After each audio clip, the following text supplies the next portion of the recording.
All right, so again, I'm going to be on my demo site for those of you that were around in the fall. Again, it's my demo site, so it doesn't work perfect all the time. And it may look a little different than your yearbook site, but we're going to go with it.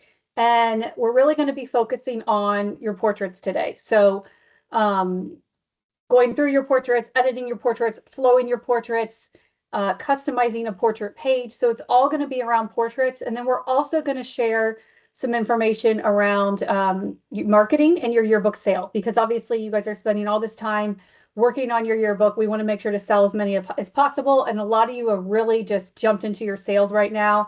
This is a big time to start the yearbook sale. So we want to make sure that you have as much ideas and information as possible to be able to sell as many books as possible. So Pam's going to share some really important information around that. And then the last thing we'll do is I will jump actually onto Sales Tracker and order management. We're going to go around some tips and tricks in regards to Sales Tracker. So that's kind of everything we're going to cover. That should hopefully take about an hour and a half, and then we'll leave the last half hour open for questions. So I am in my demo site now. As I mentioned, we're going to spend all of our time in the portrait library or page builder, but the first place I do want to go to is actually under contract and book settings under the book builder tab. The reason I'm going here first is because it's really just making sure that we have our defaults set up correctly. This will save us a lot of time and headaches in the future if we were having to go back and change everything. So if you all could just, when you finish today, jump on your contract and book settings, make sure it's set up correctly. We did go through some of this in the fall, but the main two things I want to look at now are your portrait flow options and then your not pictured students. Portrait flow options, two things here. Your name display order, most of you, if not all of you, it's going to be first last, so that's going to be correct. But the one that you really want to pay attention to is the sort order for portrait flow. Obviously, if you are a middle school, high school, more than likely that's going to be sorted by grade. If you're in elementary, more than likely teacher classroom. It automatically defaults to teacher classroom. So that's why I want you guys to pay attention to that, because if you're a middle school or high school, you're going to want it sorted by grade. And this will just make it easier for when you go to the portrait library, you're going to see that information correctly, and you're not going to have to keep going back and forth between the different groups. The second thing is your not pictured students. Okay, so when you guys initially log onto your yearbook site, it is going to default to the not pictured image, which is fine. Most schools prefer the list, the not pictured list.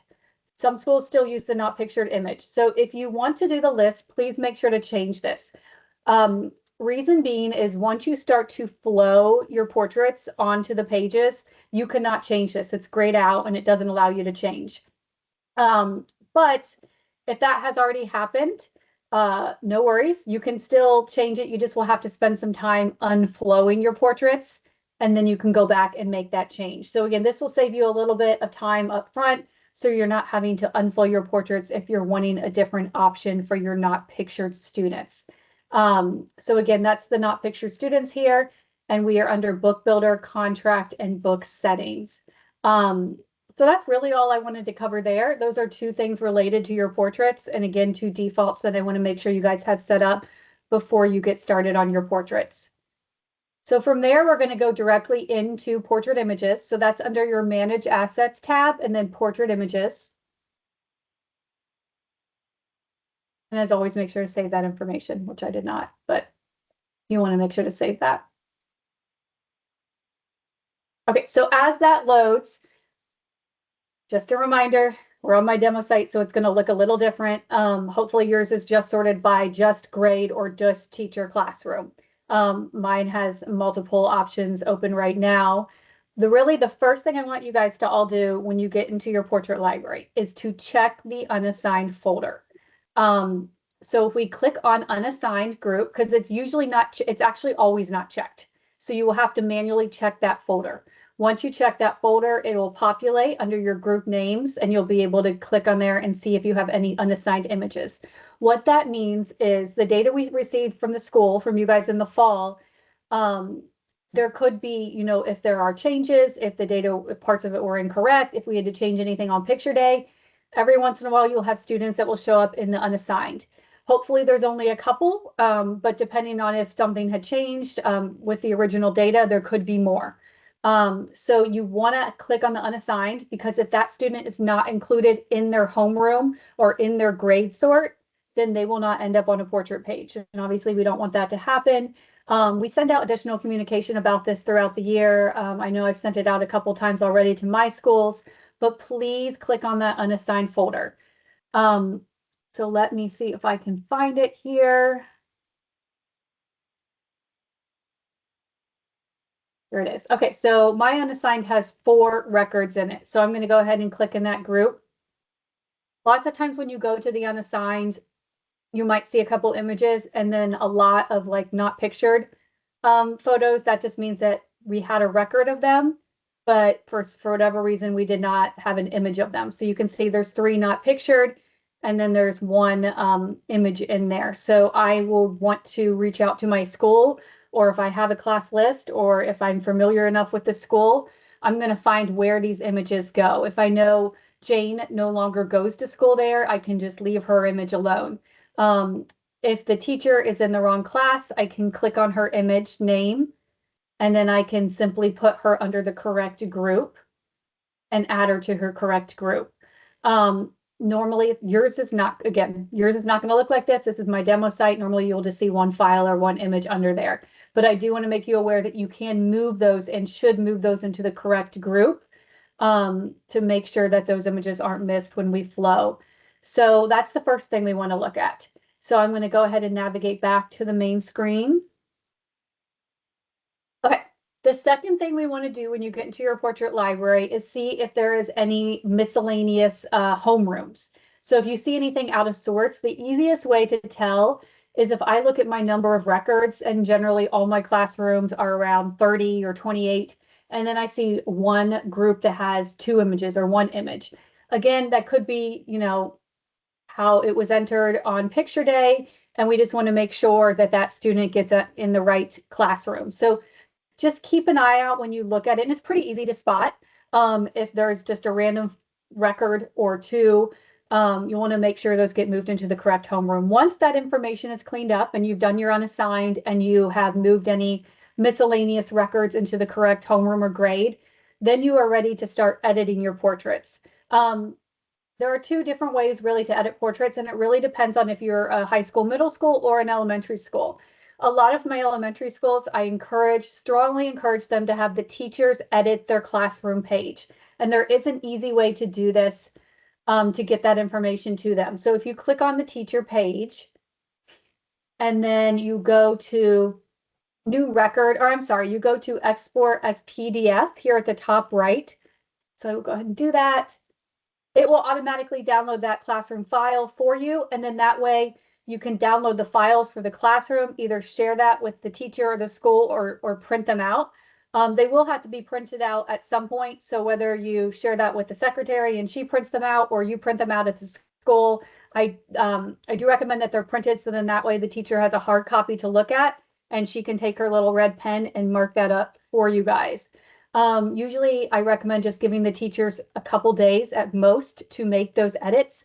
If you give them longer, sometimes it gets set aside and then you don't get them back, and you'll have to hunt down the correction sheets. So it's a great way to have, and an easy way to have the teachers edit their own classrooms.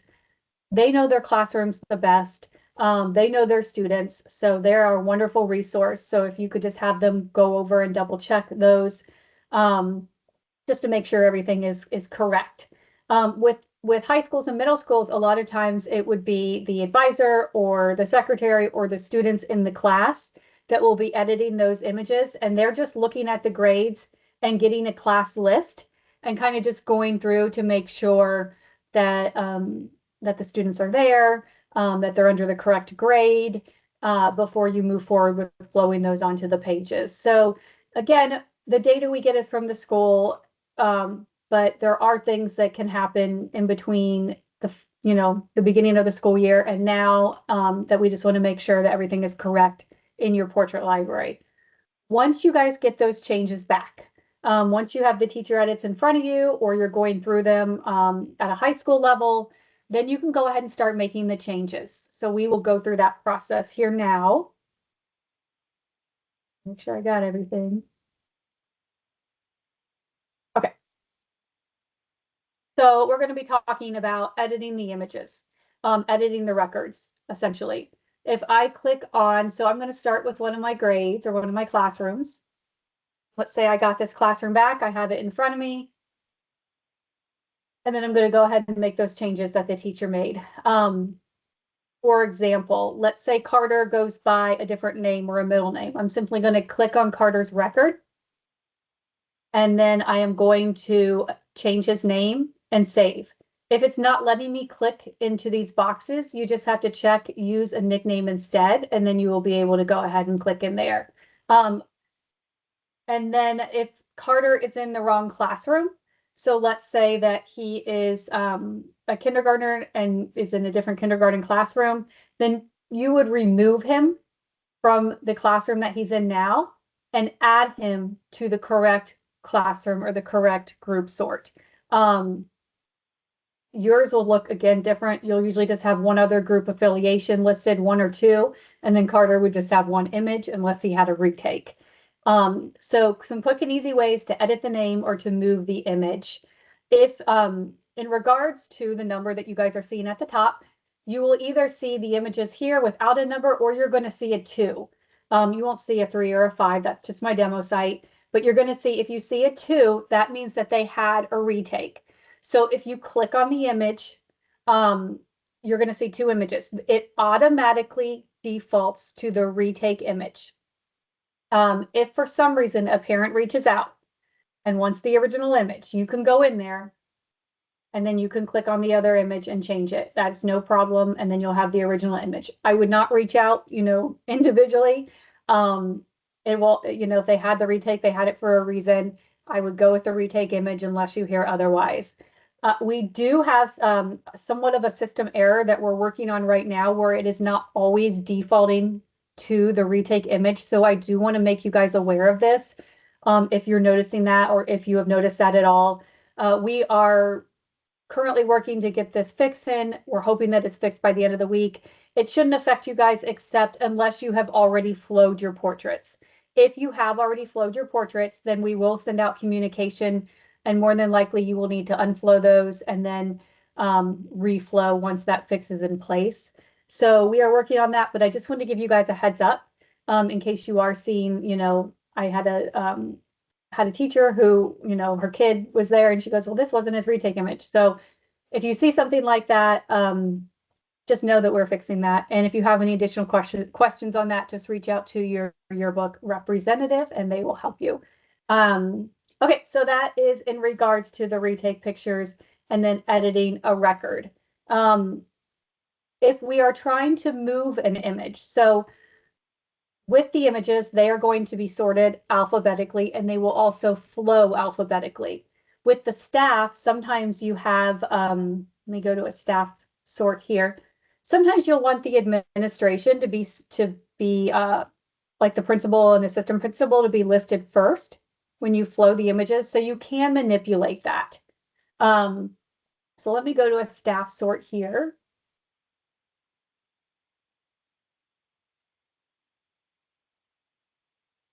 All right. So on the staff sorts, you're going to see these arrows at the top. So that just means you can move the image around if you need to.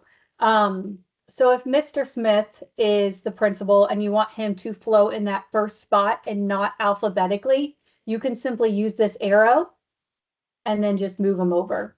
It actually moves quite quickly. So you can just move him into that first spot and then he will flow first with the staff portraits. The staff, the homeroom teachers or the classroom teachers that are on their classroom groups, their image is going to be first, and that is because it is marked as a staff image. So if it's marked as a staff image on the classroom pages, that image is going to be first, and then their students will be listed alphabetically. If for some reason, and this doesn't happen a lot, but if for some reason staff is not listed correctly and they're flowing alphabetically with their students, just click on their image and make sure they're marked as staff and not student. All right. Searching images, also super important. We get this question a lot as far as, somebody wasn't, we're not seeing their image in their classroom, but we know they were photographed. So we do have a search function that works really well. It'll search the whole entire portrait library. It's up here at the top right. And I usually recommend searching by last name. And then if you don't find them, search by first name. But when you search by last name, everyone with that last name will come up. And you can find, oh, here's Mr. Smith. Let me see where he is located. Oh, okay, so he accidentally got put in the staff instead of his classroom page. So you would remove him from the staff and you would add him to his correct classroom page. Again, if you don't see him by last name, search first name, even put in the first couple initials, and hopefully they will pop up and you'll be able to move them into the correct grade or the correct classroom. So that's usually what happens when you search. If for some reason they were not photographed, then you do have the option to add their image. So if the student was not photographed or a teacher was not photographed, let's say they just missed the original day and the retake day, or they're a new student, you do still have the option to include them in the yearbook. So there's a couple steps around that. So I'm going to go ahead and go in here. Okay, so you would start by first getting their image, photographing their picture. You can do that by I usually recommend just standing them up against like a solid color wall and taking a waist up shot. The reason I recommend waist up is because it's going to allow you to crop that image to better match the other images that are already in there. And then from there, you're going to upload it to your image library. And then you're able to pull it into the portrait sort. So I'm going to go to the group sort where I need to retrieve their image, and I'm going to go to new record. I'm going to type in that student's first and last name, and then I'm going to go to add image. And from here, it's going to take me to my image library where I had uploaded the image. And again, you can always create a folder in your image library that's like labeled portrait pictures, and that way you can easily locate them. And then you just locate the image and you select use image. See if I have one that might work. Yep. Okay. And then you would just save. So again, a quick and easy way to add the image in there. If they weren't photographed or if they're a new student and came later in the year, you can still definitely choose to include an image of them. Otherwise, you could just put them as not pictured and they would show up with whatever default you have, whether that be the not pictured list or the not pictured icon. Another quick note around the images is you do have the option to replace the background. So we have some schools who really want that background to match exactly to the background that's already in their portraits. So we have a quick video that Pam's going to share that Indy had recorded. It's just a quick, easy way to do the background replacement for an image that you photograph in Canva. We are going to be sharing this background with you guys if you want to use it. And we will also be sharing this quick video on that YouTube page where we're going to share our other webinars. So Pam, I will let you go ahead and share your screen and we can watch the video. All right, can you see my screen? I can, yes. All right, here we go. Okay, and I'm going to show you a quick and easy way that you can change the backgrounds for students or staff members who were not there for picture day. They were not there for picture retake day. So you went ahead, you found the students, you found the staff member, put them against a blank wall, left about, 12 inches above their head, just so that you can have some room to zoom in and crop them if you need to. So I'm going to go into Canva. I'm going to open up a template. Anything that's 5x7 is fine. This one is a 5x7 metal design, but I'm just going to use that. I did provide you all with the background, so you're going to go ahead and use that. And I'm just going to go in here and grab that background. And I'm going to stretch it onto my template. And then to make it easy, I'm going to go ahead and just duplicate the page for as many times as I need it. I've already uploaded my students and put them in a folder. So I'm going to go ahead and just put my students onto the page like so. And you want to make sure when you add the students to the page that you're keeping it so you can still see it. Because if you drop it like that, it will take up the whole thing. So drop it just like so. And then all you're going to do is click on the student's picture, background remover, background remover, background remover, background remover. And then you're just going to go in and adjust them to the picture.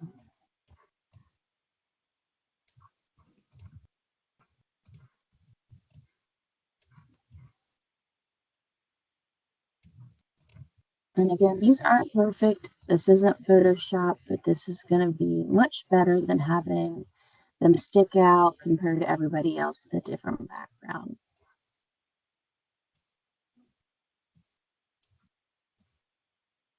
So get them in. Now I'm going to go ahead and click share, download. I'm going to keep it as a PNG, and I'm going to move this way up so we can get a nice good quality. And I don't need this last page here, so I'm going to go ahead and download those. Download.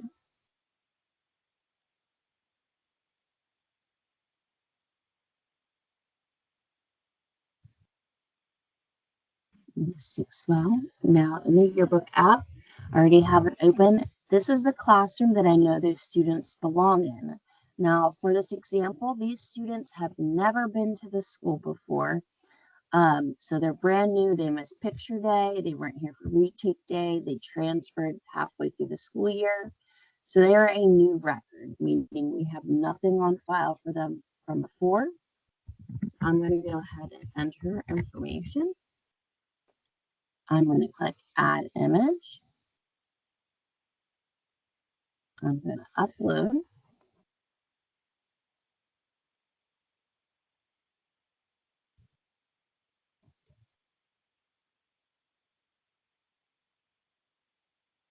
Here's my student. We'll begin the upload.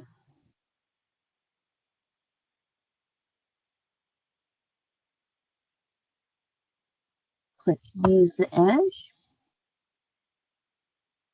And I'm going to go ahead and save. And there she is. She looks pretty good compared to everybody else.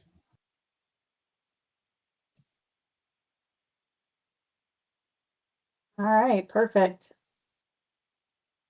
So I hope you guys all found that helpful. Glad that Indy was able to do that. So it is really a quick and easy way to be able to match the other backgrounds. Most of you, especially if you're already staff, you have access to, if you're a teacher, you have access to Canva. So just a really easy way to be able to change that background to match the other students. Again, we will be sharing that video with the other videos and the background that we used as well. So we will share that with you guys. All right. Stacy, here's a question, wondering if we can do that with senior photos as well.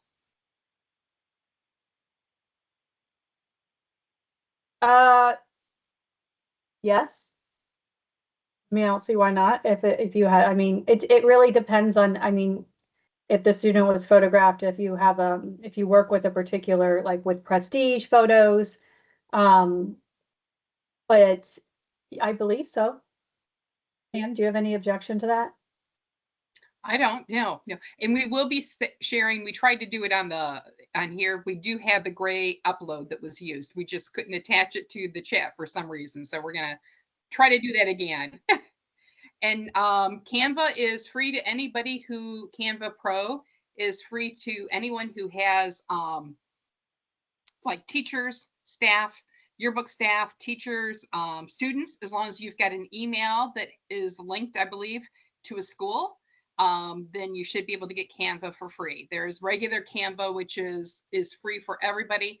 Canva Pro would be, if you're not affiliated with a school, then there's an extra charge, I believe, monthly. Yes, and I believe you, in order to do what Indy just did, you need Canva Pro. So yeah, there is a charge for Canva unless you are affiliated with the school, staff, or student. So great questions. Thank you, guys. All right. So we are right on time. Perfect. So I'm gonna go ahead and share my screen again.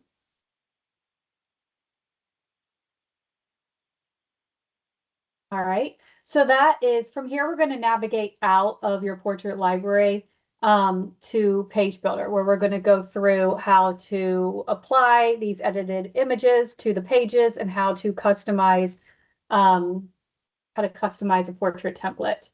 So I'm going to go to my ladder diagram.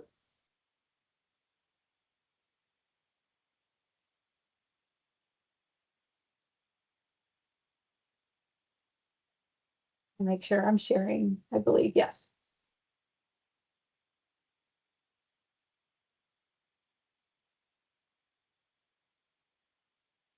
Sorry, my site just froze up. I'm gonna refresh it real quick. Again, the pains of using my demo site. Okay. All right, so we're going to go to ladder diagram. And I am going to first scroll down to the rough template that I built that we're going to kind of be walking through this afternoon. We will use the next 30 minutes to go through Page Builder. And then that's when Pam will jump into the marketing slides, and then I will cover Sales Tracker. But this is the template that I had built. The reason I want to show this to you guys is I want you to be aware that with the portrait pages, you can, there's so much more you can do than just adding portraits. And it adds so much more to the portrait pages. It really makes it more visually appealing, more fun for the students and staff to look at than just looking at the portraits. It also depends on what your overall format is, how many students you have, how much room you have to work in the yearbook. But if you have the room, I definitely encourage you to make sure you're using, for one, any negative space on that portrait page. You don't want to leave a bunch of negative space where you have like the portraits at the top and nothing below that. If you're able to add any fun quotes or any fun pictures or highlight students, that is always a great thing for people to be able to open up the book and see those without having to just look at the portrait pages, find their image, and then that's it. We have tons of layouts to support this. In fact, the layout that I have right here are Life Touch layouts. I really didn't change much. We have the one on the left that kind of goes through class accomplishments, favorite classroom, best thing about my class, what we learned, funniest classroom moment. So this is obviously more geared around an elementary school, but you can simply change these if you wanted to make them more geared towards a high school. You can also highlight students on the portrait pages. So I love this idea of being able maybe to highlight a student's accomplishments that's not always that's not included in a student that's not included in the yearbook a lot, or maybe not in a lot of sports or anything like that. You can highlight that student on the portrait page and highlight them like on the left or the right side of the page and include a little bio or even a quote from the student. So it just adds a lot to your page. And then obviously you can add images with that negative space as well. So I added images on the right. So I did just want to point that out before we go in and we rebuild this layout, which we will do now. So we'll kind of start from a blank page. Let me go back to my ladder diagram. All right, so we'll look at 22 and 23.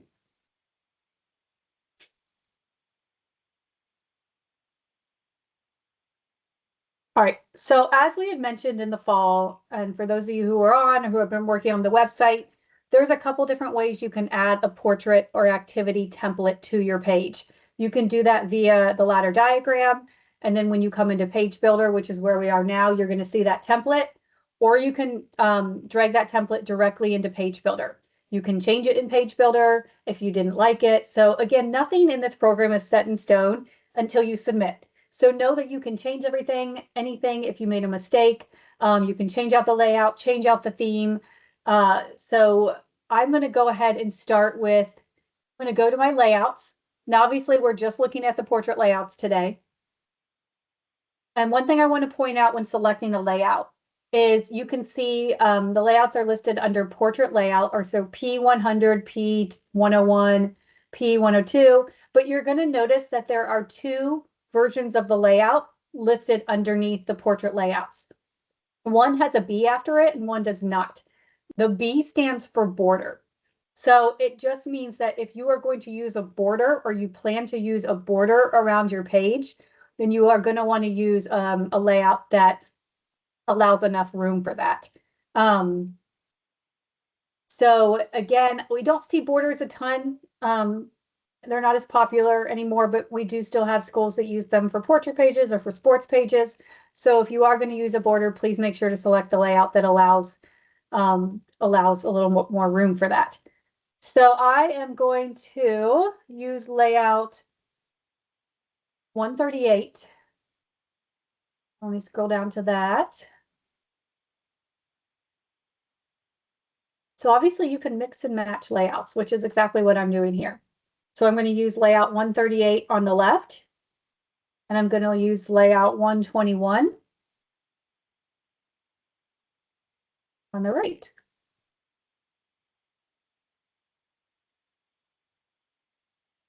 All right, perfect. You can save these layouts as well. So if you guys go through them, you can mark your favorites, and then they will appear in your book favorites folder. So if you're not sure which one you want to use yet, you can simply go through and mark your favorites. But as you guys can see, there are a lot of layouts to choose from. I mean, there's ones with the portrait name underneath, ones with the portrait name to the left or to the right. It really just all depends on what you're looking for, how big your classrooms are.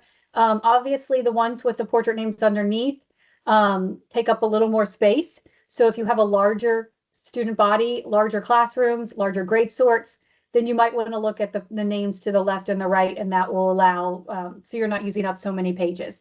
But you guys can see there's a lot of different ones to choose from. And you can customize all of these. So I always say start with a light touch layout, and then you can customize it. And then on the right, I have a different layout. So you are going to notice that my portrait orientation is different. And I wanted to show you guys that so you could see how you can easily change it to meet your expectations and what you're wanting, and then save it as a custom layout.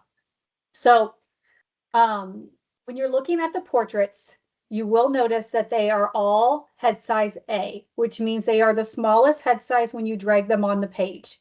You can and should adjust this. Unless you have, again, a huge student body and you need to make them a really small head size in order to fit all the classrooms in. I usually see most schools using a head size B or a head size C. So you will update that in Page Builder on the portrait page, and then you will save it as a custom layout. So if you guys are, jotting any of this down or making notes, definitely make a note about saving it as a custom layout. This is huge because I want you guys to know that although this at the time as we go through this, it may seem like a lot of steps. For one, the more you do it, the more comfortable you'll get with it. But also, you don't have to, recreate the wheel every time you do a portrait page. For grade sorts, you should have the same portrait template for, the underclass grades, and then obviously a different one for the 12th grade for the seniors. And then for elementary schools, sometimes you'll have the same for all of the classrooms except for the graduating class, which may be 6th grade or 8th grade. So generally those portrait templates pages are going to be the same. If that is the case, then you want to create your portrait template, which we're going to work on now, and then you're going to go to more actions, save as a custom layout. So again, this will save you guys a ton of time from having to recreate that portrait template every time you're on a portrait page. So if you're in an elementary school and you want to do, let's say, the same template for each homeroom or each grade, but then you want to change the colors, that's fine. You can just save that custom template and then apply it to the pages and change the colors for that particular grade or classroom.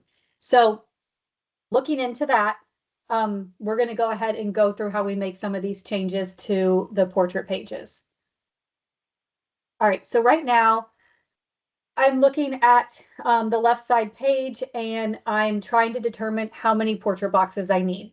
So my largest classroom, if I'm thinking about an elementary, if I'm in elementary school, my largest classroom is 25 students. So I want to make sure that I have a portrait layout that allows for at least 25 students. If I have less students in some of the classes, no big deal. When I flow those images onto the page, which you guys will see here shortly, they just won't all flow, and I'll have extra space at the bottom to add a quote or add an image to that space. But again, I know I can increase the head size because I have 25 students, and right now, obviously, there's more than 25 boxes. So much like when you're editing in Page Builder, when you're, making changes to an image box, to a caption, to a shape, to a headline, we are still clicking on that wonderful Tools button. So that Tools button still applies for the portraits. So I'm going to go ahead and click on it there. And then there are all my tools that I can use to make changes to my portrait page. So the first one I'm going to do is Portrait Frame. And let's say I want to change it from just a square box to the curved edges. Or if I wanted to do the circles, the ovals, I could do that. But we'll go ahead and stick with the curved edges. And then I want to change the portrait size. That's really the first thing I'm looking at. So I know I want to do head size B. Okay, so you can see now the head size is slightly bigger than the ones on the right, but they're all smushed together, which I don't like, and I don't need that many columns. So I'm going to go, I have my head size in place, so I'm going to hit back, and then I'm going to go down to Portrait Panel, and I'm going to remove one of those columns. Okay, so now I have exactly 25. Which will again fit my largest class size, but I'm going to adjust the spacing in between.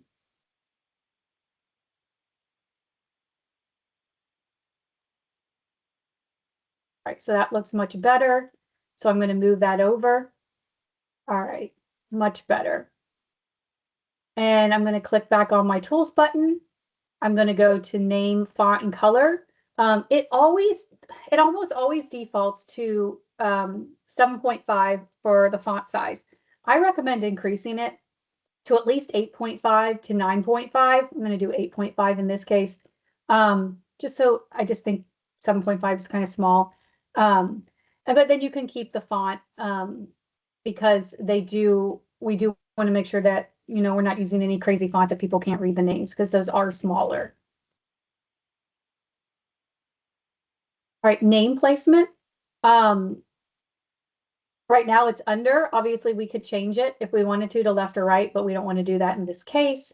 We're going to go through unflow and reflow, and then edit image containers. So this is if we want to manipulate how the portraits flow onto the page. So for example, if I want to include a quote like right in the middle of my page, I'm going to uncheck those portrait containers right there in the middle. And then that way, when my images flow, they will still flow just fine from left to right with the name, but this will be left open here. And I can add an image or a caption or a headline or whatever I was wanting to add in the middle, a quote from the teacher. Again, it's just an easy way to kind of manipulate how those portraits flow, or if I want them to flow at the bottom a certain way, I can do that. So that was edit image containers. Let me go back up. I'm going to jump back up to portrait frame. So right now, guys, I'm just kind of showing you the different things we can do under the tools. I want to go ahead and add a frame. Right now, it's just a white border around my images. So I'm going to add the green to kind of go with my theme colors.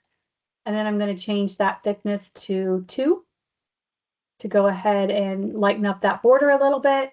Okay, so I'm looking at my image boxes, and so far they look good. Now, instead of having to duplicate everything I just did over here, I'm just going to simply delete those images, and then I'm just going to copy and paste these boxes and then move them over here. And they kind of hang, obviously, over to my images, so I could always adjust those images. Or what I'm going to do in this case is I'm going to remove a row, or I'm sorry, a column. So I'm going to go to portrait panel, remove that column. So now we're going to treat this as if it is a grade sort instead of a classroom sort, because obviously with the grade sort, they don't have to be the same on each page. You don't need to have the same number of boxes. But in regards to determining how many pages you need for a grade sort, obviously that is going to be different than a classroom sort. So with the grade sort, I am going to work on my layout. I'm going to see how many boxes I have total, and then I am going to divide that by how many students are in that particular grade. If you're unsure, you can talk to the school, obviously, or you can always go over here to your portraits and to grade. And then you can see you have 86 students in the second grade. So you would divide 86 by how many boxes you have, and that's going to tell you how many pages you need for that particular grade. So if you have created your layout and it is going to take up way too many pages, then obviously you're going to have to make some changes to that layout. You're either going to have to pick a different layout altogether, or you're going to have to make the boxes smaller. I usually just recommend, instead of having to make the boxes smaller, I usually recommend just going with a different layout. It's so different with each school. So it really depends on how much space you guys have, how many pages you want to use up for the portraits, but it does take a little bit of planning. So for the middle school, high schools, you definitely want to look at that when you're laying out your ladder diagram as to how many pages you're going to need for those grade sorts. And then once you know you're good as far as the number of boxes, then you can again go to more actions and save that as a custom layout. Stacy, I was going to add too, because one of the things that Indy pointed out in the last one is if you do have a high school where you've got lots and lots of pages, what you can do is, and if you want more room, is not have the names underneath the portraits, because that does take up more room. So you could have those to the left or right, and that's going to save you some space there too. Absolutely. Thank you. All right. So from there, we're going to go ahead and flow some portraits. All right, so I'm going to flow them two different ways. I'm going to flow them as if this is a grade sort, and then I'm going to flow them as if this is a classroom sort.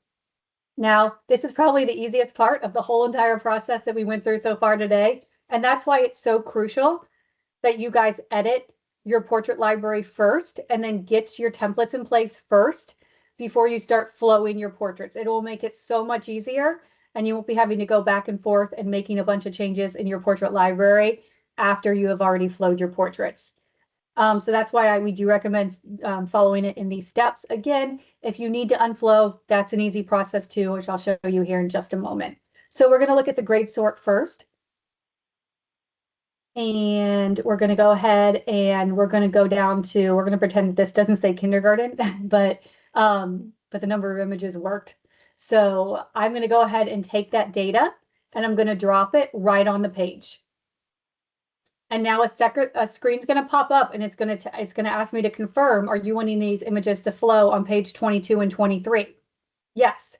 So obviously if you have counted out your pages correctly, whether it be, if it's a grade sort especially, then you should see the pages checked that you have that template in place for.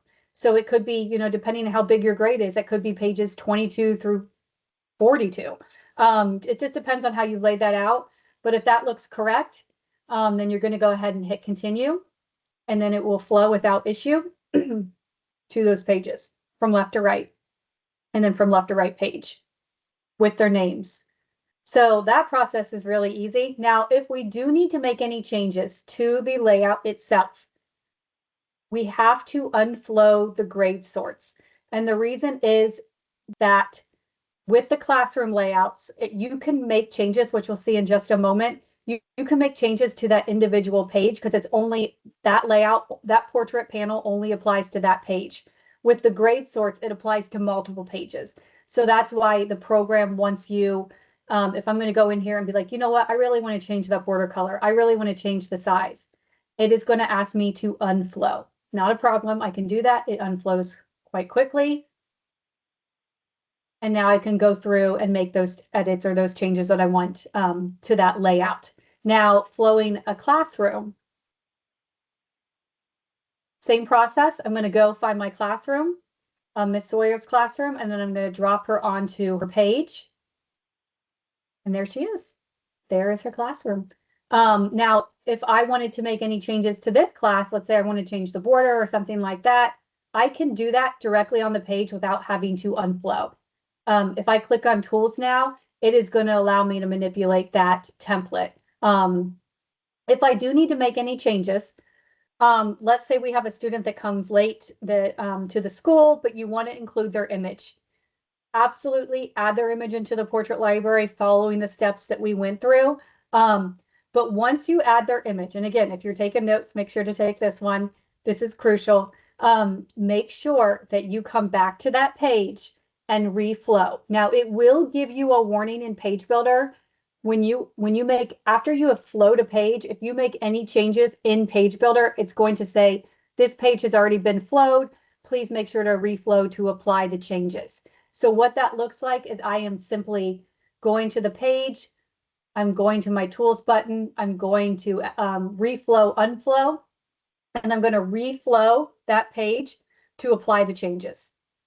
So whether it's just changing a name or again, adding an image, you have to go back to the page and reflow or unflow and reflow to apply those changes. Otherwise, they won't get made. All right.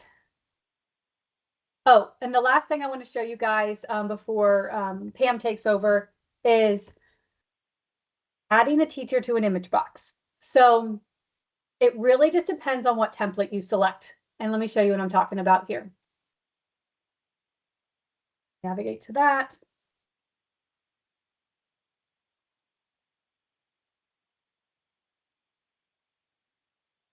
All right, you can see here, if I were to flow a classroom on one of these templates, that teacher is going to flow with her classroom how we talked about earlier. She's going to flow into that first spot because she's marked as staff. We're good to go. We're done. But you've decided that you want to do it a little different and you want to include a template that has that teacher image a little bit bigger and in an image box and not a portrait box. So this is an example. I chose this layout for a reason so we could go through this, but just make sure you are paying attention to that when you select your layouts, because this is going to be a little more work on your part, which is fine. It's nice to have the teacher maybe sometimes in a different spot if you want to include a bio or a quote or any other information, but just pay attention to that when you are selecting your layout. Here would be another example where you might have the teacher in an image box and not with the other portraits. So if you decide to do that, which let me go ahead and save this, there's a couple of additional steps that we want to follow. It starts in the portrait library. So we're going to navigate back to your portrait images. And we're going to go to my classroom pages, and I'm going to have to go to each classroom page. And I am going to click on that teacher image, and I'm going to remove them to their classroom page and add them to a new group that I have created specifically for the homeroom teachers. So if I am on my main portrait page, I'm going to go to create new group, and I'm going to name that group homeroom teachers. And then that way, when I am going into my groups individually, and I'm clicking on the homeroom teacher, I can simply remove her from her homeroom and add her to that group sort I created. You are going to have to do this for each classroom teacher, because otherwise, when you flow those students onto the page, the teacher is going to flow with them. And in this case, you're not wanting that. You're wanting her to be in that separate, him or her to be in that separate box. So we have done that. We've moved all our homeroom teachers out. We flowed our students. And then we have to try to find our page. There it is.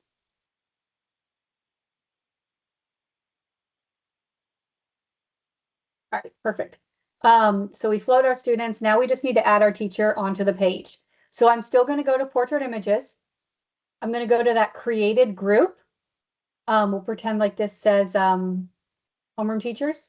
And then I am clicking on that down arrow. Again, if we're taking notes, take this little note here because we always get questions around this. You want to click on that little arrow, and that is what is going to open up the images that are under that group. And then that way I can find the teacher. She should obviously be listed first. And I'm going to drop their picture right into that image box. And then I'm going to type in their name. And again, those are the steps that you would follow if you are, again, using a layout or a template where the teacher is separate from the portrait images. So I believe I covered everything. We have a couple minutes left before we can move to Pam. So Pam, is there anything that I missed or any specific questions that we got that we would like to cover? There's a question from Seda. She says, and I responded, but maybe if we can show her a little bit. Is there a way to merge two portrait groups? I have two staff portrait groups, but would like one big group. Yes. So you have two staff groups in the portrait library, and you're wanting to merge them into one group? Yes. Okay. So that's kind of, you will just have to basically, if we're in the portrait library and you have two staff sorts and you need to merge them, you will just kind of follow the steps where we're moving an image. So you'll go to basically, I would go to the sort that has less images, and then any of the teachers you have to move, you're just going to click on their name and then add them to the other staff group. You're just going to add their image, save, and then go to the next teacher, add her image, save, and then you're going to move them all into one group. And then that way, you can flow them all under one group. So sometimes in the portrait library, you'll see, and this has to do with the data that's received on picture day, you'll see the staff listed as STA, which should be the group sort if it's a middle school, high school, or staff spelled out. And that should be the sort that you should see if you have an elementary school. Every once in a while, you find that one of the sorts has more images in it, like a couple more teachers were missed in the staff sort and put in the STA sort. So if that's the case, again, you just want to move those images into the correct sort so then everybody is under one image. Does that answer your question? It does. I was trying to avoid the individual. I have 100 people in each of those groups. So okay, so that's where I would reach out. Mass selection. Yeah, that's a lot to move. Sorry, could she do it where you go in once you create the group, then click add subjects and then be able to select from that other group? Do you know what I'm talking about? Sorry. Yeah, you can do it that way too, but honestly, like for you to have that many that you need to merge together, that's something that that I would recommend that it would need to be fixed on our end. So because that's a lot of teachers to have to move. So I would reach out. What school is it? I'm at St. Martin, DePorres High School. Okay, and do you know who your yearbook? Debbie. Who? Debbie. Okay, I would reach out to Debbie to have her help you with that. That could have just been something that happened with the data initially on picture day, because yeah, I mean, all the staff should really be under one sort. You shouldn't have to move that many. So I would reach out to them or to yearbook support, and then they can certainly help you with that. But if there is one where you're not having to do that many, but you may have like 20 students or teachers that you do need to move into a separate group or add them all together, if you create that group and then at the top of once you create it, click add subjects, you can search whatever group, if it's in staff or STA or teachers, and then you'd be able to select more than one at a time. You can select everybody in that group and transfer them much quicker. Right. Is that Indy's voice? It is Indy's voice. Okay. I didn't know. Hi, Wendy. Sorry. Could you repeat that one more time? Me? Okay. Indy, do you want to maybe even share your screen real quick and just show her? That's what I was going to ask, if I can do that. Absolutely. I don't think my demo site is set up for that. So if you could share that. Perfect. Let's see. Hopefully this makes sense. Let me know when you can see my screen. I believe we can see it. I can see it, yes. Perfect. So basically, if we're trying to combine some groups together, I am going to create a new group called staff, where I'm going to combine the student, staff from other groups that I want all together. So I can come right in here, create staff, and click right on add subjects. and I can select from which group I want to add them from. So if it's from another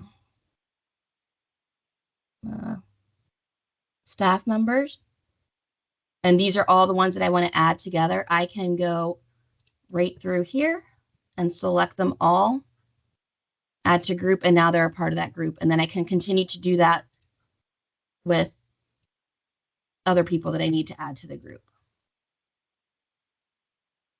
Does that make sense? It does, but are you dragging your mouse? I'm not. Are you clicking these people individually?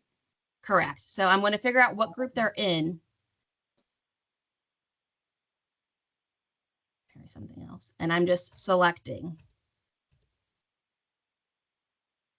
whichever ones I need to add. And then you just add to the group. Okay, thanks. Yep, absolutely. So we've got a couple more questions. Once I float a grade level, 9th grade, and the names of not pictured are listed at the end, how do I move the list of names to the next page? Okay, so let me share. Let me go back here. You guys So have some Pam, good questions today. Pam, can you read that one more time, please? Yep. Once I flow a grade level, 9th grade, and the names of not pictured are listed at the end, how do I move the list of the names to the next page? So they should, when you flow by grade sort and you have the not pictured list, that list should appear on the last page of your flow or the last page of your grade sorts. Now, if you still have to move it to the next page, you can, it does give you the option, and I know I can't replicate this right now because I don't have one flow that has a not pictured list, is you can change that not pictured list to a text box. And then you can copy and paste it wherever you want. You can move it to the other page. It does give you the option when you click on it to change it to a text box. Okay, thank you. Yeah. Another question is, if we want to add the teacher titles under names, principal, junior high, English, etc., for the junior high, high school staff page, is there an easier way to do it than adding individual text boxes under each picture after flowing the portraits? Wow, that's a great question. Let me go to my ladder. The only thing I can think of that I've done to manipulate it, if you're going to do that with all of them, is, tell me if you agree with this, Stacy and Indy. For the first name, I would change their name. If it was me, I put down Mrs. Pam Scene as the first name. And then for the last name, I put down principal. That is an option. And then Indy, you can share if you do anything different. That's one option. You can also, obviously, when you're in the portraits, go to edit. And then this is kind of what you were trying to avoid, but excuse me. But if you click on that and then edit individual name style, you can add, without having to add another text box. Let me zoom in here. You can add their title right underneath their name. So you would just, again, you'd flow the portraits, and then you just go to, instead of clicking on that tools button, you're going to click on that edit button and then right click. And then, well, now it says restore name style. So let me do this one. Edit individual name style. And then it opens up that box underneath their name. And then you can just type in their title underneath that. That's how I recommend doing it as well. Currently, there's not a place in the portrait library where it says title to put in. That is something in the future that they are going to add for the staff. But these will be the two options to add the titles underneath the staff photos. Indy, do you have anything else? Any other tips for that? I typically do the separate text box, and then we'll at least do it for the whole row that I need it. Then I kind of select them all together and group them, and then copy and paste them underneath of them. So I can get as many text boxes on the page as quickly as possible, and then go back through and fill them out. But I think that way is way easier than creating individual text boxes one at a time. If you create them for the whole row and then select them all, copy, paste them underneath, you can just, paste them under each one and then go back. I find that to be a little bit easier. Yeah, absolutely. So you can size it exactly like you just do the first one. You want to size the box, and then you want to make sure the text inside there is the same. And then you can, oops. You can copy and paste that and then line it up like Indy was talking about. Under there, you can group them together. So once it's lined up, I'm just going to do this quickly for time, but once it's lined up, then again, you can group those together. I know it grouped everything, again, time, but so I'm going to go up here. Here's my group box. It's not showing right now because it has yes, the that's because I have them portraits all selected. together. Yep, thank you. But you just highlight those and then you're going to go to group them together. And then again, as Indy was saying, they're already lined up. You can copy and paste each group underneath the names. And then you can quickly go in there and type the staff list. So a couple different options there. Or the staff titles.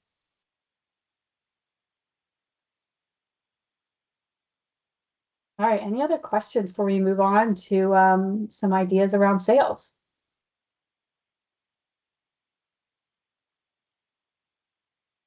All right, perfect. So we're going to jump into some slides really quick to, again, go through some really great ideas to help increase your sales, which is super important. And then I will jump back onto the yearbook site to go through sales tracker and order management. And from there, we'll go through any other questions. All right, let me know if you can see my screen. You can see it. Yay, okay. All right, we're going to go over merchandising and marketing. There again is the yearbook site and the phone numbers for Live Touch. Get a hold of them from 10 a.m. to 4 p.m. Just to let you know too, for your live chat, that is available on your yearbook site from 8 a.m. until 6 p.m. Monday through Friday. And money makers with yearbook content.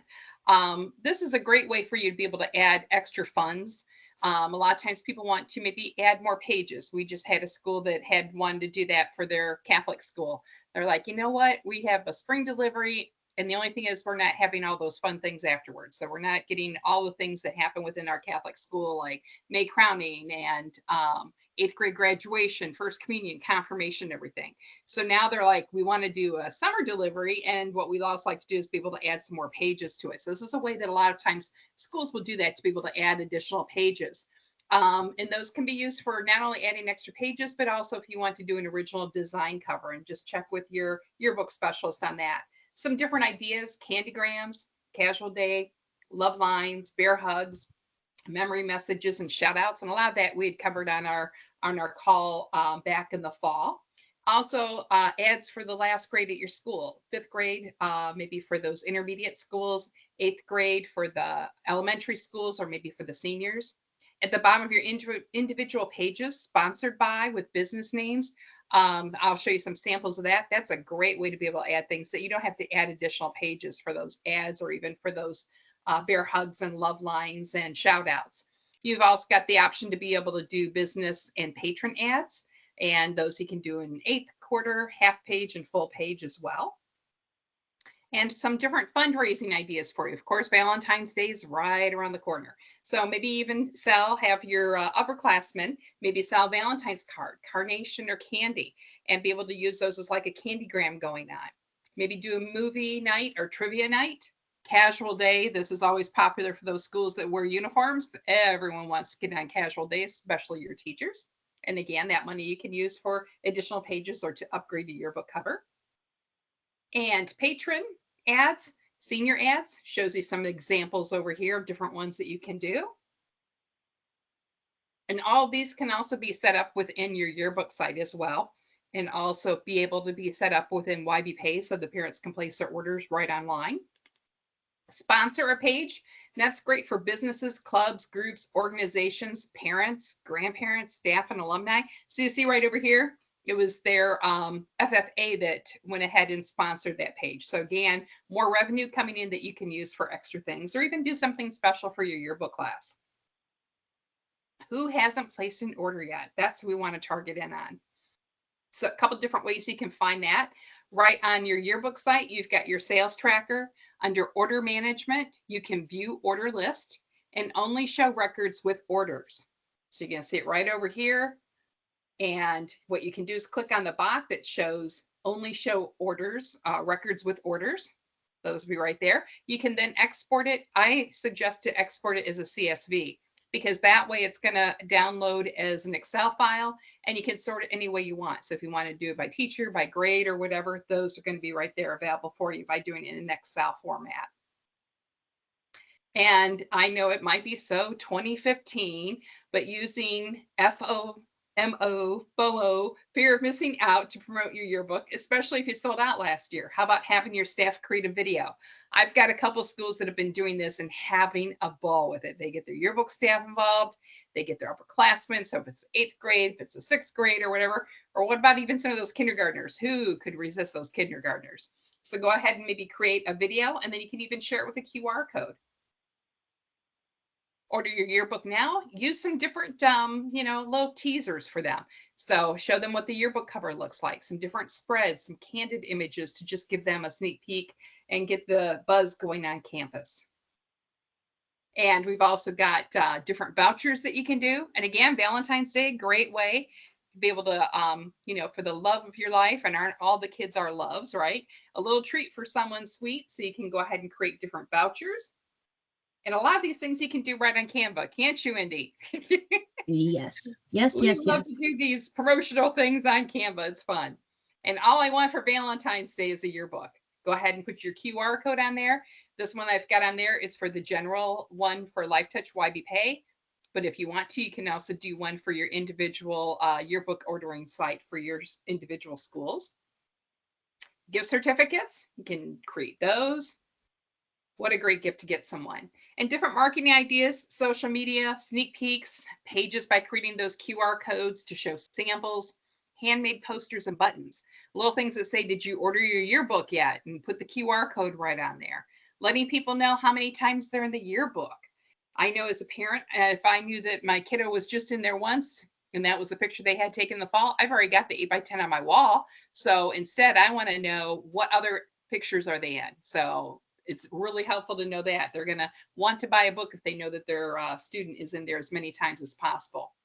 And you want to make sure that you're utilizing our tag to text option. We showed this on the last call, because then from there you can create a student frequency report, which will show you how many times your students that you've tagged are featured in your yearbook. And that you're going to find right under Manage Assets, Student Frequency Report. And you can set it to how many that you want. You want to see maybe 3 times.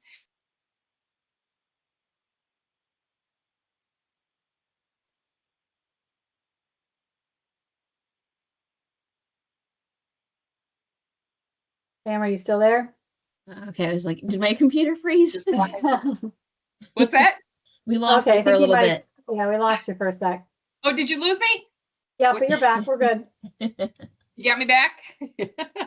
Did you see the last page? No. Okay, you saw this one? No. Are you seeing my things? Yeah, I see it now, but you can start Okay. here. We're good. Yep. Okay. So the student frequency report. So this one shows you those who weren't shown at least 3 times. They're all shown over here. And then your sneak peeks. I love this with the cutouts, you're in it. Do you have it? So taking some of those little snippets of some of the different pages that you've got, or some of the different images. And again, using humor to market your yearbook. Some funny middle or high school photos from administrators or other staff to be able to promote those yearbooks as well and your posters. I love that one. And maybe you have events coming up that maybe happen into the school year that you don't have included in the yearbook. How about creating a QR code where you can add pictures and videos of those special events? And again, to help create a buzz on campus to promote those sales. And we'd like to know from you guys, what are your takeaways from today? Do you guys have other ideas that you've used for marketing and merchandising? And how are you going to change your marketing for this year?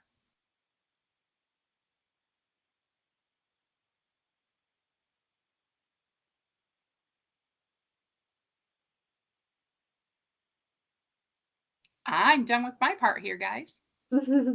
So I should have joined these. Okay, so yeah, all these ideas will be shared. Someone had asked if we could share the link of the YouTube site. So we don't have it fully created yet. We need to add the videos to it. So once those videos are added, we will share that to you guys, share the link to the fall and the winter webinar, along with the background video that Indy recorded on there. But to jump in, Pam, as far as to answer your question, I brought this up on the first webinar. I was just talking to a school the other day, and they had a cute idea. They were having some issues with their sales last year. And they have some new advisors this year, and they're really doing a lot of cool, I just realized I'm not in video, which is fine. They're really doing a lot of cool creative stuff to their book this year, and they want to showcase that to get people excited. So as they create pages here and there, they are downloading that high-res page, and then they are using that as their marketing, kind of like some of the ideas that Pam shared. They're putting a link on there. I think they're throwing it in Canva, putting the link on there, sharing that. And then they're also, like, they took their cover that they designed and they printed that out and put that on some of the posters around the building. And then they can also market with that as well. So it's a really great way for people to see what's happening in the yearbook and to remind them that they have to give one. And they might even see their student and they're like, oh, I'm in the yearbook. We definitely need to purchase one. So really a great way to increase those sales. Okay, so I was not able to attend in the fall. I can't seem to access the older photos of staff to use this year. Oh, okay. So you're trying to get some of the staff that weren't photographed for this year, the one to get their image from last year. Is that correct? So you want to reach out to your sales representative, your yearbook representative, and they can help you with that. Not a problem. And I just wanted to hop on basically what Stacy was saying. Always remember, kids love themselves. So the more that you can put it out there that they're in the yearbook, show them that they're in a sports page, anything like that, share it on your social medias and your newsletters. Once a kid sees themselves in the yearbook, they're going to want to get the yearbook. So always push it out there. Let them know, hey, you're in the yearbook a couple times. They're going to get super excited and go home and tell their parents. Yep. And the other thing you can do too is just even have your yearbook staff do some post-its once you run that student frequency report and you see that someone's in there 5 times, do a little post-it, put it on their locker. So-and-so, you're in the yearbook 5 times. Well, they're going to want to know where they're at, and they're going to take that home and show mom, and mom's going to want to go ahead and place an order for a yearbook for sure. And you can do like a contest in classrooms. Whichever classroom can sell the most yearbooks, we'll get you a pizza party or anything like that. And that's going to get the kids to go out and, try to get a yearbook, get their friends to, get yearbooks as well. So just different ways to get it out there. And the main goal is to always sell your yearbooks. Absolutely. Those are all great ideas.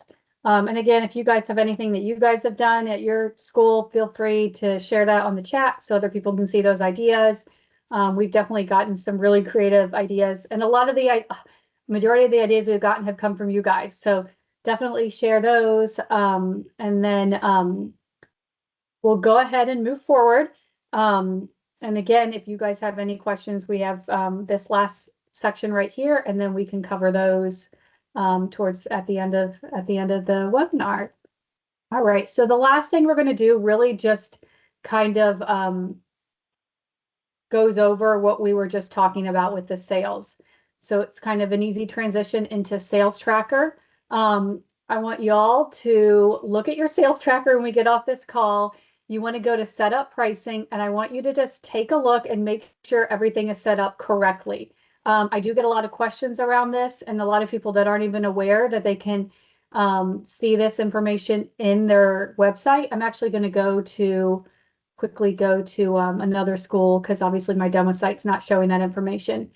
But if you guys can get onto your sales tracker, and then a couple of things here. I want you to look to make sure your grades are set correctly. Again, this is something we handle for you guys, but every once in a while I get a comment from a school saying, hey, the parents are trying to order and they can't select preschool. Well, maybe preschool got unchecked or not selected in the first place.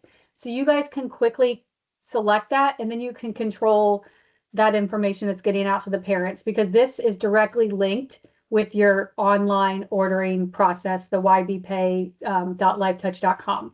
So I just want you to be aware that that is there. And then if we scroll down to the bottom, obviously we take care of setting up your sales tracker, your YB Pay. You can see when that was activated. So we want to make sure that's by now, almost all of you should have your YB Pay activated. You should be kicking off your yearbook sale if you haven't already.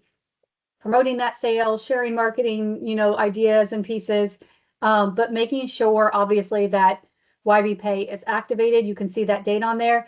And then you can also control when it closes. So I have a lot of schools who will close their YB Pay when they submit their final pages. You can put in a date ahead of time. This school already has their deadline for their parents as I believe April 1st. So they are having their YB Pay close on April 2nd, a couple days ahead of their final deadline. You do have the option to leave Sales Tracker open or to have YB Pay stay open after you submit your pages. What will happen is if you sell 150 books and you order 201 books, that YB Pay will stay open if you don't manually close it until either the book has shipped or a couple weeks before the book ships, or you sell up to the 201 books that you ordered. It's never going to go past what you put in as your final quantity. So that can be a little bit confusing. So honestly, if you guys have any questions, please let us know or reach out to your yearbook representative about that. But again, I just want you to know that you can control here when the sale ends for parents. And of course, you will get a lot of parents reaching out on that first deadline saying, I forgot to order, I didn't get a communication. This will allow you to adjust that. So if you have the room, you can open it back up and say, hey, we're going to do a last chance sale. You have up until this date to order the yearbook. That always ensures that you'll usually get a decent amount of yearbooks sold in between now and when you created that new deadline. So on the right, you can see that you can actually put a message in. If there's anything that you want the parent or the student to see when they're ordering, you're able to put a message in there, and that message will appear in that online ordering site. Two other things. Obviously, you can view to make sure that the pricing and everything is correct, but you can also add a tier. So we had someone bring this up in the first session. It's not too late to do this. So we do have some people do early bird pricing, and then that's where the tier comes into play. So they will, enter the name. It would say early bird pricing or whatever they want to name that. And then you just put in the date that you want that updated pricing to start and when you want that pricing to end, and then who it's going to affect. So you check the correct grades, and then you update that cost there and you save. And then during that window that you put in from start to end, when they go to order the book, they will see that updated pricing, and then it will automatically revert back to the pricing after that date ends. So if you want to do a Valentine's sale or something like that, you have the ability to add a tier to do that. So a lot of people don't realize that is there. So I wanted to point that out. And then the last thing I want to show on here is your ads. Now, ads are a great way to increase revenue for your yearbook. Whether you're a high school, middle school, or elementary school, you could do, 8th grade ads, 6th grade ads, senior ads. We have shout outs, which are great. The shout outs are a great option, especially at an elementary school level, to collect some additional revenue. What that means is you can put the price in for the shout out, you can advertise it. And then once you have that saved on here, it will automatically, parents will see that option when they go in to purchase their yearbook. So any information that I save, whether I'm selling, getting business ads, senior ads, any information that I save under my edit ads will appear in YB Pay when they go to purchase the yearbook. You just put in when they can purchase it till, you have complete control over that. But all that information is here. There's a lot of details around it. So if you definitely get in, take a look. If you have additional questions, reach out to your seller. They'll be able to help you with that. But I really I know Pam covered it, but this is just such a great way to add a little bit of revenue to your yearbook and then give it a more personalized option for parents to either do senior ads or shout outs to their students. And the last thing I want to cover is order management. So I know Pam briefly went over this. Just want to show it one more time on the live site. All right, so this particular school has started their yearbook sale last week. You can see their orders here. obviously they have the package option, and then you can see their total sales and revenue that they've collected thus far. And if you go to view order list, that's where you're going to see the order. So I'm obviously not going to click on an order because this is a live site for privacy issues, but you can see by knowing that they have an order number that a yearbook was purchased. And if you click on that order number, you can see who purchased it, when they purchased it. And then you can organize this by only show orders with records. And then that, as Pam was talking about, you can export that as a CSV file, Excel format, and then organize it how you want to see, you know, who has purchased. Or you can even do the whole thing, and then you can see who hasn't purchased. So then that way you can quickly, you know, reach out to them to try to get some more yearbooks sold. So that is under order management. So We've got I another think question as well. yes. Yes. It says, if we add a special pricing tier for early bird sales, does that replace the regular sales price for that time period? Will all the package pricing update as well, or will people have to choose early bird as a pricing option? So it really depends on, I mean, as long as you have the correct fields, like if you want that early bird pricing or that pricing to be available for everyone that gets on YB Pay, you want to make sure that everyone is checked. And then anyone who selects that particular grade sort, 3rd grade, 7th grade, 11th grade, that will automatically default to that tier pricing. They won't see the other pricing. They're only going to see the tier pricing. So you kind of have control over that. But then it will automatically default back to the old pricing once that you pass that deadline that you put in there. Any additional questions on that? Did I cover? Because sometimes we'll even have staff, like they may discount the book for staff. So you would just want to, in that case, select staff. She said, will the packages update automatically? I see what she's saying. That is a good question. Let me go here to a live site. It's hard to see. Let me go on here.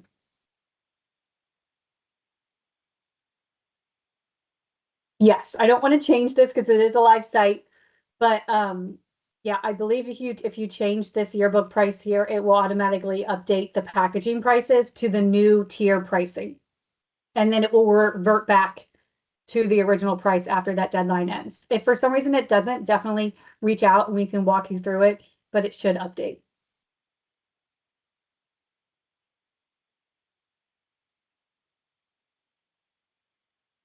You can also, on that note, if it doesn't update, again, you can also work with your rep and they will give you the updated pricing if you are lowering this cost, if you are working in packages. I mean, not all schools have the packaging option. Just this one in particular does. So I'm glad that we brought it up as an example. But if you're wanting to update that and update the packages and it doesn't automatically change, just work with your yearbook representative and they will help you with that. Absolutely.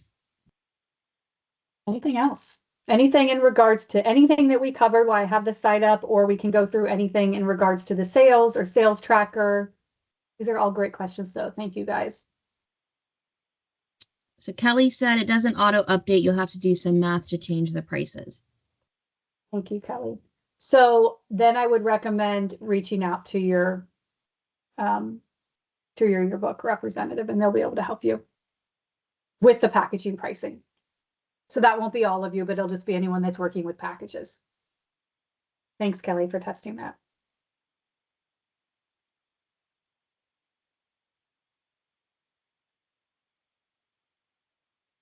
Anything else? You guys have us for the next 30 minutes if you want, so ask away. I'm happy to go through anything. Now's your chance to get any questions at all before you start messing around with it.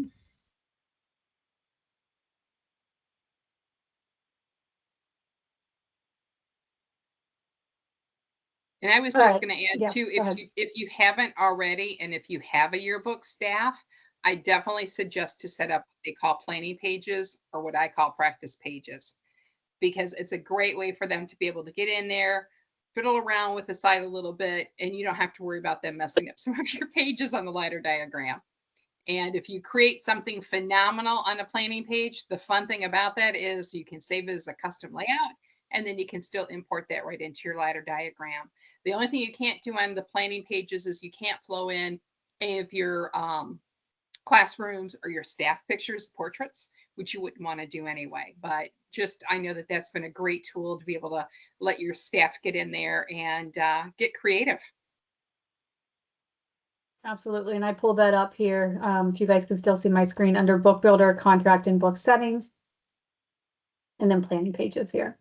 And you're just going to want to select the most amount of planning pages. I can't do it on my demo site, but you guys will be able to see that. And for Kaylin, she said, can we get the fall workshop recording? So we are working on creating a YouTube channel where we're going to upload all these videos. So the past ones from the fall, the video of how to do the background in Canva that I had, and the recordings from today. So once we are able to get that up and running in the next couple of days, you guys will be able to access the fall recordings, everything from today, and then anything moving forward. And Indy, I've got a question on that YouTube channel because I'm not familiar with it. Would we be able to share any of our graphics that we've done as far as like gift certificates and things like that on there as well? I Probably think not some more videos. I think we would, under a description, I think we could link things under a description.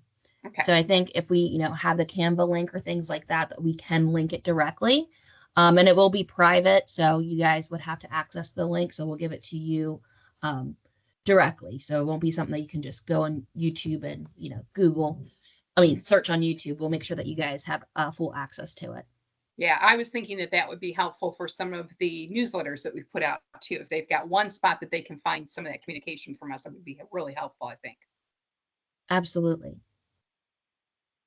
We have another one. It says your element is placed on the trim line. How do you make the embellishments the right size without a huge blue box?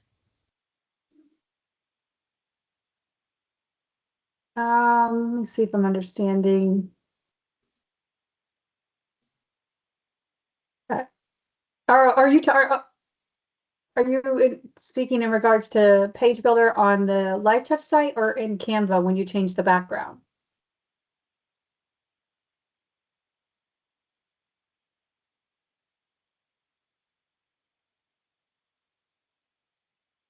If Page Builder. Page Builder, Yep. okay. Probably exactly right there how it's showing on yours of Yep. class of 2027. Yep. So yeah, when you initially add the embellishments on here, they're going to be big like that. So you just crop them like you would do the images.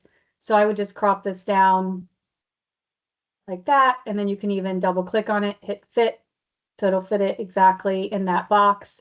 And then you're allowed to move it where you want. Because yeah, I do know that they are big when you add them on there. So you can just crop it just like an image. And as long as, you know, you just want to make sure that when you proof the page that it's not going to cut off any of the element, but it's okay if it does hang over the side. Oh. Sometimes you might get the error as well, saying that, you know, your element is placed off the page, and it could very well just be because that blue line is a little bit over. But as you can see, the class of 2027 is still within the limits. Yep. Thank you, Indy. Yep. So, yeah, absolutely.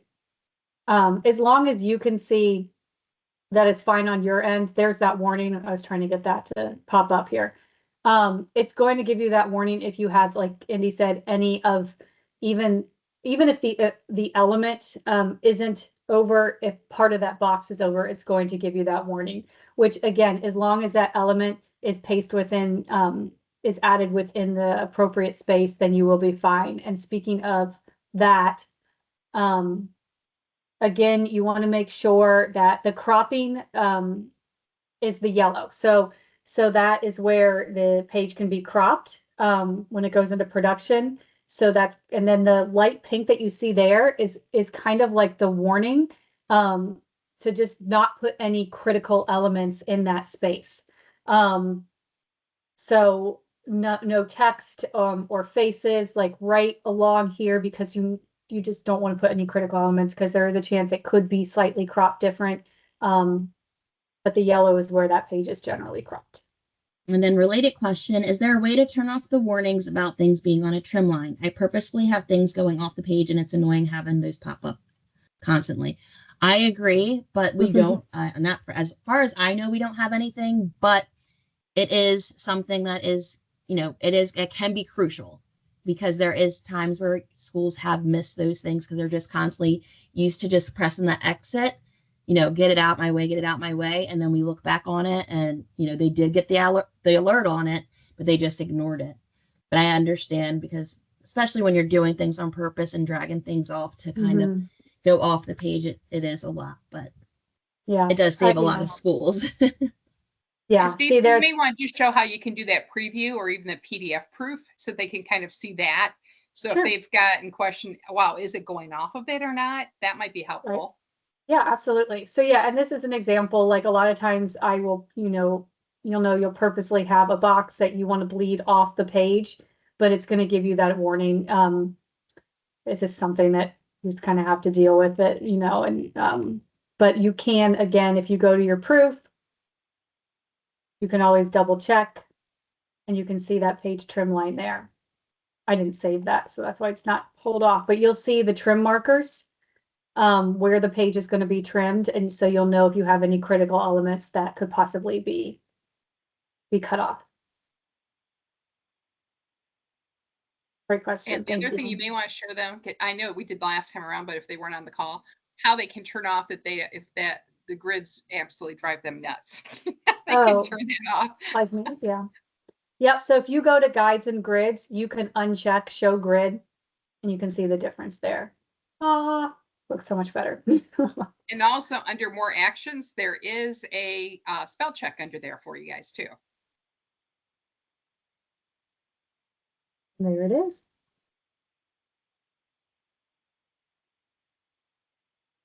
All right. Anything else? These are all super helpful. So thank you guys. Well, we're ready to do our Wheel of Fortune spin. I think so. Okay. Yeah, I'm and going we to just share my screen. And if you don't see your Perfect. name on there, let me know. I think I got them all, but let me know. Thank you, Pam. Yep, we just wanted to say thank you guys for coming on. We really appreciate it, for spending this time with us. So Pam, I'm not seeing your screen yet. I'll let you know when it's trying up. to save it. I want to make sure it's doing the right one. You know how that is. There we go. Yep, you're good. So we have our fun little wheel, so you'll recognize this. If you guys were on the first or on the fall session. So I think we're going to go ahead and spin it twice just because we have a decent amount of people on. And then you will get a gift card, correct, Pam, to Shutterfly? Yes, $30 off. And there were a couple of them that were just phone numbers. So I just put your phone number in there. So if it's you, let us know. If you notice that your name's not on there, please let me know and I can add you on. But I think I got them all. Are we good? Let's go ahead and spin it.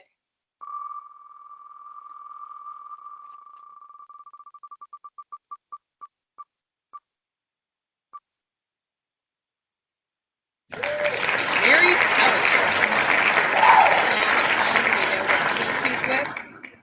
I have Melody who said she wasn't added. I'm gonna double check. Melody, you're with Life Touch, so we didn't add you, honey.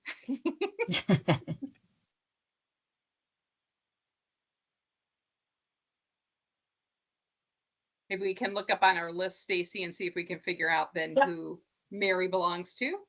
Yep. Let's remove her and let's do another spin.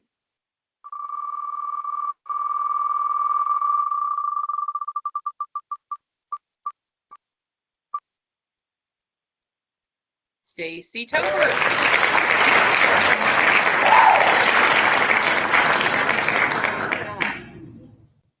Trying to see if people are still on or not. Don't think she Stacy's is. on. So Stacy, if you can let us know what school you're with. I'm at Pleasant Valley Elementary. Okay. That's what I thought. How are you? I'm doing well. How are you? Good, Stacy. That's right. First year, right? First year. I just took over secretary just about a month ago. So this is like all new to me. So. And don't informational. We're going to be helping you out every step of the way, but I'm going to send you through an email. I'll send you a $30 off coupon for Shutterfly. You get $30 off your next order. Okay, great. Thank you so much. Sure thing. Thank you, guys. All right. Well, with that, we will go ahead and give you guys about 20 minutes back. But again, we really appreciate you guys being on this afternoon with us. Please reach out to your yearbook representative if you have any questions, and we will share this look in a couple days to a link to YouTube for these videos. Thank you Thank guys. you guys so much. Have a great day. Stay warm, everyone.